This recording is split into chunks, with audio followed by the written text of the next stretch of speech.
Hello students, आप सभी का अपने रहमत एजुकेशन में स्वागत है। तो आज हम देखेंगे हिंदी व्याकरण पार्ट 2 सर्वनाम और उसके भेद। तो चलिए फिर शुरू करते हैं।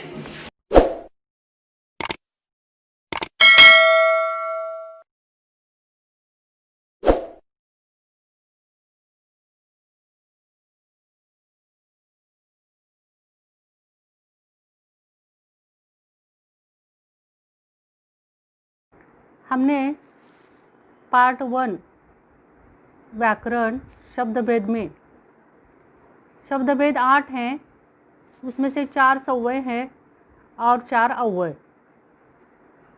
सव्वय विकारी शब्द में संज्ञा और उसके भेद हमने इसकी जानकारी प्राप्त की है।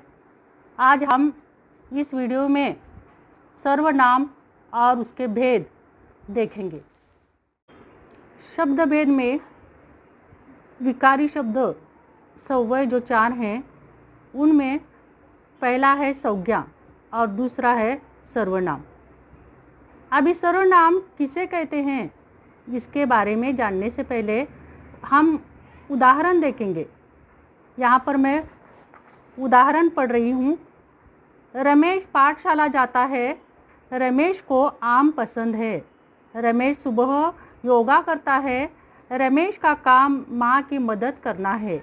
रमेश में बहुत सारे अच्छे गुण हैं। अभी देखो, रमेश ये क्या है? रमेश ये संज्ञा है। अभी हम रमेश जो है बार बार संज्ञा को बार बार यहाँ पर उपयोग में लाया है। रमेश पाठशाला जाता है। रमेश को आम पसंद है। रमेश सुबह योगा करता है। अब ये रमेश रमेश रमेश रमेश बार बार डालने की ज़रूरत नहीं होती। जब हमने जाना कि रमेश पाठशाला जाता है, इसका अर्थ क्या कि आगे की जानकारी रमेश के बारे में ही है। रमेश ये संज्ञा है। फिर यहाँ पर जो रमेश है, ये बार बार रमेश का संज्ञा का उपयोग न करते हुए इसके बदले हम दूसरे शब्द जो है डाले जाते हैं। फिर यहाँ पर रमेश को आम पसंद है। रमेश पाठशाला जाता है। रमेश को आम पसंद है। अभी रमेश के जगह पर हम उसको आम पसंद है। उसके बाद रमेश योगा करता है। वह सुबह योगा करता है। रमेश का काम माँ की मदद करना है। यहाँ पर रमेश की जगह उसका काम माँ की मदद करना है। रमेश में बहुत सारे अच्छे गुण हैं। उसमें बहुत सारे अच्छे गुण हैं। संज्ञा के स्थान पर उसको, वह, उसका और उसमें, यह शब्द जो है इसका हमने प्रयोग किया है। अभी यहाँ पर ये संज्ञा के बदले आने वाले शब्द हैं। उसको, वह, उसका, उसमें। अब इसकी परिभाषा क्या होती है, व्याख्या उसकी क्या होती है, सर्वनाम किसे कहते हैं, अब हम देखेंगे। संज्ञा के बदले प्रयुक्त होने वाले शब्द को सर्वनाम कहते हैं।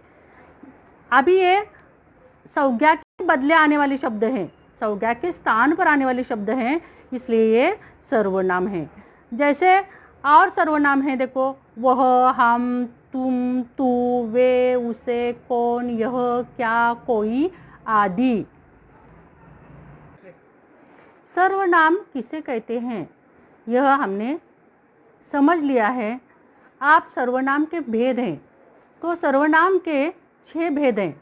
सर्वनाम के भेद, पहला है पुरुषवाचक सर्वनाम, दूसरा है निश्चयवाचक सर्वनाम, तीसरा है अनिश्चयवाचक सर्वनाम, चौथा प्रश्नवाचक सर्वनाम, पांचवा संबंधवाचक सर्वनाम और छठा निजवाचक सर्वनाम। अब ये सर्वनाम के भेदों की पूरी जानकारी जो है किसे कहते हैं, पुरुषवाचक सर्वनाम, और उसके उदाहरण हम आगे देखेंगे। पहला है पुरुषवाचक सर्वनाम। पहले हम यहाँ पर उसके उदाहरण देखेंगे। मैं प्रतिदिन खेलता हूँ।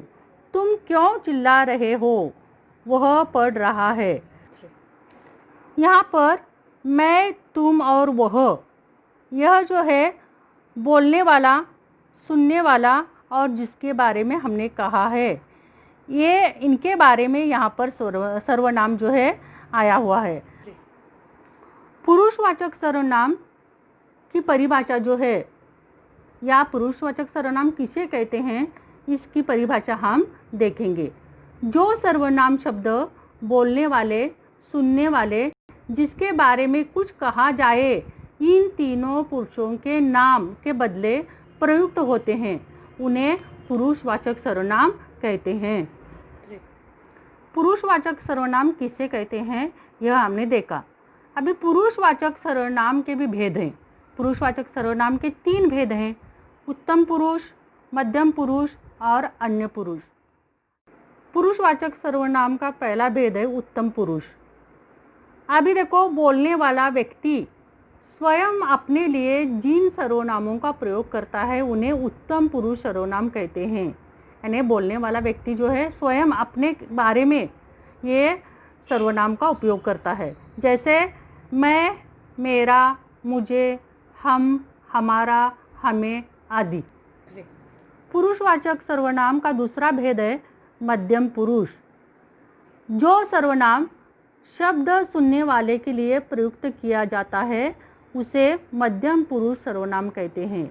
जो सर्वनाम सुनने वाले के लिए यहाँ पर प्रयुक्त किया जाता है, उसे मध्यम पुरुष सर्वनाम कहते हैं। जैसे तू, तुम, तेरा, तुम्हारा, आप, आपका, आपके आदि। ये जो है मध्यम पुरुष सर्वनाम हैं, जो सुनने वाले के लिए वाक्य में आते हैं। अन्य पुरुष सर्वनाम में बोलने वाला, सुनने वाला व्यक्ति सुनने व पढ़ने वाले के अतिरिक्त किसी अन्य व्यक्ति के लिए प्रयोग किया जाता है। जो सर्वनाम इसके लिए प्रयोग किया जाता है सर्वनामों का, उन्हें अन्य पुरुष सर्वनाम कहते हैं। जैसे वह, उसे, उसका, उसकी, वे, उनका, उनकी, उनके, उन्हें, उन्होंने आदि। निश्चयवाचक सर्वनाम सर्वनाम का दूसरा भेद है।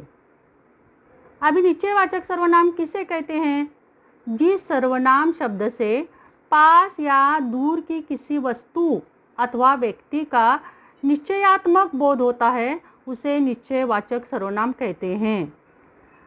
जैसे यह, ए, वह, वे आदि। अभी निश्चयवाचक सर्वनाम का प्रयोग जो है अन्य पुरुष की तरह हो सकता है, या फिर निश्चयवाचक सर्वनाम वह तभी कहलाता है जब निश्चित संज्ञा के स्थान पर प्रयुक्त किया जाता है। अभी निश्चित संज्ञा रहती है, उसकी जगह पर यह निश्चयवाचक सर्वनाम आता है। निश्चयवाचक सर्वनाम का प्रयोग कहाँ किया जाता है, इसके बारे में यह विशेष टिप्पणी थी। सर्वनाम का तीसरा भेद है अनिश्चितवाचक सर्वनाम। अभी अनिश्चितवाचक सर्वनाम किसे कहते हैं, इसे जानने से पहले हम उसके उदाहरण देखेंगे। पहला उदाहरण है, दरवाजा खटखटाया जा रहा है, कोई आया है।